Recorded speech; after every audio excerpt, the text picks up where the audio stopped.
ফিরিজা খাতুন আবুল কালাম। মওজুহা আত-তাওহীদ ওয়া আকসামুহু। আসসালামু আলাইকুম ওয়া রাহমাতুল্লাহি ওয়া বারাকাতুহু। আলহামদুলিল্লাহ ওয়াহদাহু ওয়াসসালাতু ওয়াসসালামু আলা সাইয়্যিদিল মুরসালিন ওয়াসসালাতু ওয়াসসালামু আলা মান লা নাবিয়্যা বা'দাহু ওয়া বা'দা। ফাআউযু বিল্লাহি মিনাশ শাইতানির রাজীম। বিসমিল্লাহির রাহমানির রাহিম। ইন্নাল্লাহা রাব্বি রাব্বুকুম ফাবুদুহু হাযা সিরাতুম মুস্তাকিম। ওয়া ক্বালা আন-নাবিয়্যু সাল্লাল্লাহু আলাইহি ওয়াসাল্লাম উমিরতু আন উকাতিলান নাস হাত্তা ইয়াশহাদু আন লা ইলাহা ইল্লাল্লাহু ওয়া আন্না মুহাম্মাদার রাসূলুল্লাহ। رئيس الحفلة المعقر والأساتذة الوزلاء وضيوف الكرام، إني أريد أن ألقي أمامكم خطبة مختصرة موضوعي في هذه الحفلة المباركة التوحيد وأقسامه. يا أيها المستمعين الكرام والمستمعات، التوحيد لغة الإفراد، وشرعا يفرد الله تعالى بالعبادة إلى أن التوحيد أول دعوة ورسول وأول مطلوب من بعد، كما قال الله تعالى لقد أرسلناه نوحا إلى قومه فقال يا قوم اعبدوا الله ما لكم من إله غيره. وهكذا كل نبي من لدن نوح عليه والصلاة والسلام إلى نبينا محمد صلى الله عليه وسلم، كما قال النبي صلى الله عليه وسلم أمرت أن أقاتل الناس حتى يشهدوا أن لا إله إلا الله وأن محمدا رسول الله.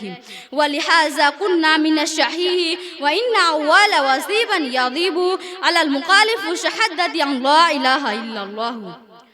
فالتوحيد أول ما يدخل به العبد في الإسلام وآخر ما ينبغي أن يعتقد به، كما قال النبي صلى الله عليه وسلم من كان آخر كلامه لا إله إلا الله دخل الجنة. يا أيها الحاضرون الكرام، وينقسم التوحيد إلى ثلاثة أقسام: والأول توحيد الربوبية، والثاني توحيد الألوهية، والثالث توحيد الأسماء والصفات.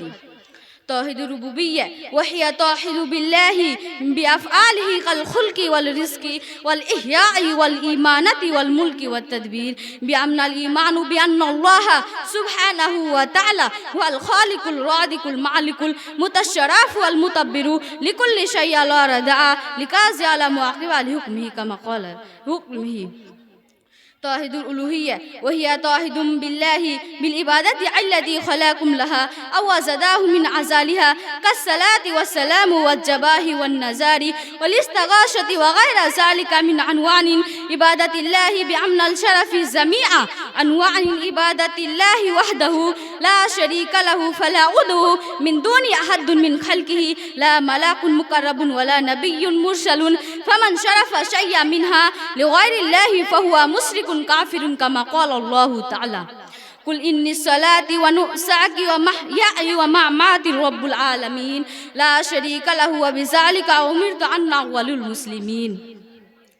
توحيد الأسماء والصفات وهو الإيمان بما ورد في الكتاب والسنة من أسماء الله الحسنى وصفاته الأولى، إيمانا بلا تحريف ولا تقتيلا ولا تقذيفا ولا تعيلا ولا تشتيها على دينه، قوله تعالى ليس كمثله شيء وهو السميع البصير.